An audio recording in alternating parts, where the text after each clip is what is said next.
Est-ce qu'il y a un seul jour de notre vie où est-ce qu'on n'entend pas le mot innovation? Mot galvaudé, utilisé dans tous les sens et dans tous les secteurs, étrangement, nous n'avons pas de définition formelle et c'est donc difficile d'arriver à un consensus. Dans cette mission, nous allons nous poser la question suivante: c'est quoi au juste l'innovation? Je vais essayer de vous partager quelques pistes pour éclaircir ces concepts flous et surtout faire comprendre que vous pouvez vous aussi développer des compétences en tant qu'innovateur.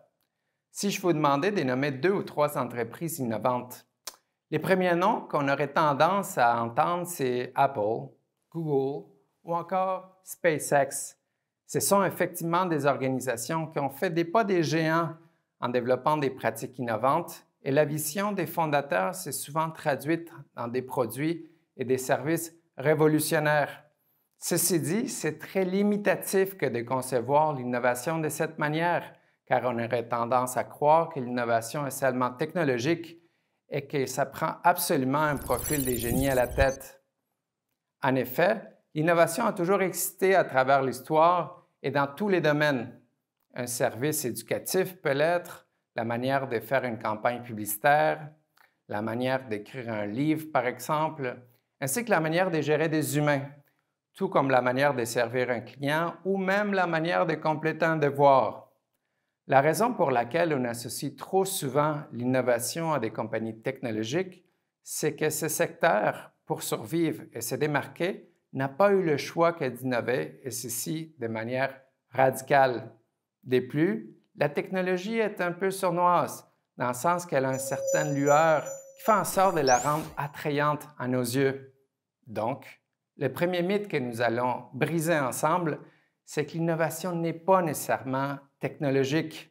En effet, elle peut être un produit, un service, un processus qui automatise des tâches, une campagne de publicité ou tout simplement une manière de vendre. Donc, comme vous voyez, ça peut être très, très large.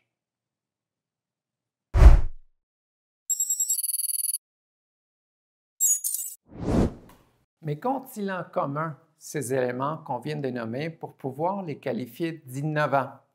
Eh bien, en fait, 2 choses. D'abord, d'une manière ou d'une autre, ils comportent des éléments originaux, créatifs, dans la manière dont ils ont été conçus. En anglais, on parlera des novelty. Les produits peuvent être une voiture non polluante qui s'alimente d'hydrogène, atome qu'on retrouve dans la nature, par exemple. Un service peut simplifier énormément nos vies, comme la signature électronique. Maintenant, c'est bien beau d'avoir un produit qui se démarque, faut-il encore qu'il crée de la valeur? Et c'est donc là la deuxième caractéristique. Il faut que ça apporte quelque chose. Mais qu'est-ce que la valeur? Ça peut être des revenus supplémentaires, augmenter les niveaux de satisfaction des clients, les niveaux de bonheur de vos employés ou simplement sauver des coûts. L'important, c'est que ça se traduise par un résultat qui vous apporte un plus. Peu importe ce que cela peut être à vos yeux. Donc, reprenons la définition car elle servira de fil conducteur tout au long de notre mission. Une innovation peut être un produit, un service ou un processus qui a pour caractéristique d'être original dans la manière dont elle a été conçue et qui génère de la valeur aux yeux de l'organisation.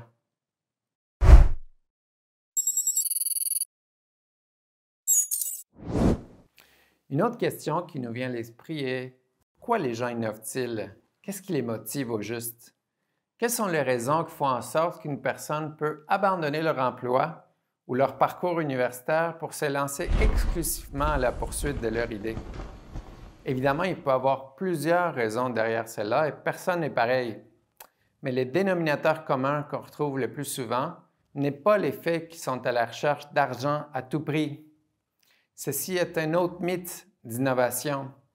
Si vous vous lancez avec la seule intention de devenir millionnaire, il y a de fortes chances que votre aventure ne se rendra pas à bon port. En effet, les vrais innovateurs, ce sont les personnes qui ont une conviction profonde d'avoir un impact. Ils trouvent un sens derrière ces derniers.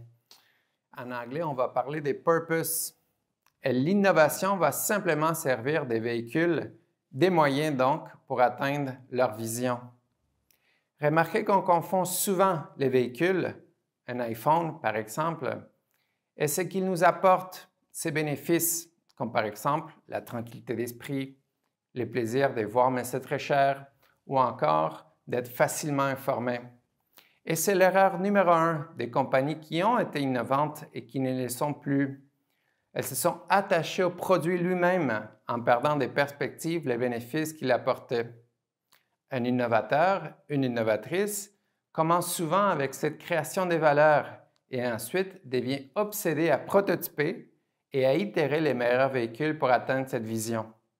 Par exemple, au début d'Apple, la vision de Steve Jobs était de démocratiser les ordinateurs, qu'on appelait les micro-ordinateurs à l'époque, tellement la taille des ordinateurs traditionnels était géante.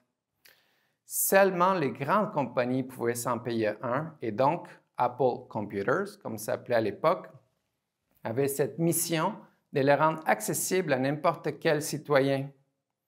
Leur véhicule a été un micro-ordinateur Apple I et Apple II à l'époque qui pouvaient utiliser votre télévision à la maison et dont la taille était beaucoup plus petite. Pour Google, c'est semblable. Les souhaits des cofondateurs étaient de démocratiser l'information, que n'importe qui, à partir de n'importe où, ait accès à toute l'information du monde. Le véhicule était un engin de recherche avec un algorithme qui était très puissant. eBay, de leur côté, c'était de démocratiser le commerce. YouTube, démocratiser le partage des vidéos. Et finalement, Airbnb, le partage d'immobilier. Donc, voyez-vous, la dernière chose que vous devez vous poser comme question, c'est quelle est l'appli que je vais développer? Commencer par les véhicules va restreindre énormément les champs des possibles. Et comme on dit souvent en innovation, vous ne devez pas tomber en amour avec la solution. Vous devez plutôt trouver cette raison, ce sens, cette ambition qui sera plus grande que vous et donc la quête de sa solution, jumelée à votre passion, vous protégeront pour passer à travers tous les obstacles sur le chemin du succès. Comme on dit souvent en innovation, tombez en amour avec la problématique à la place.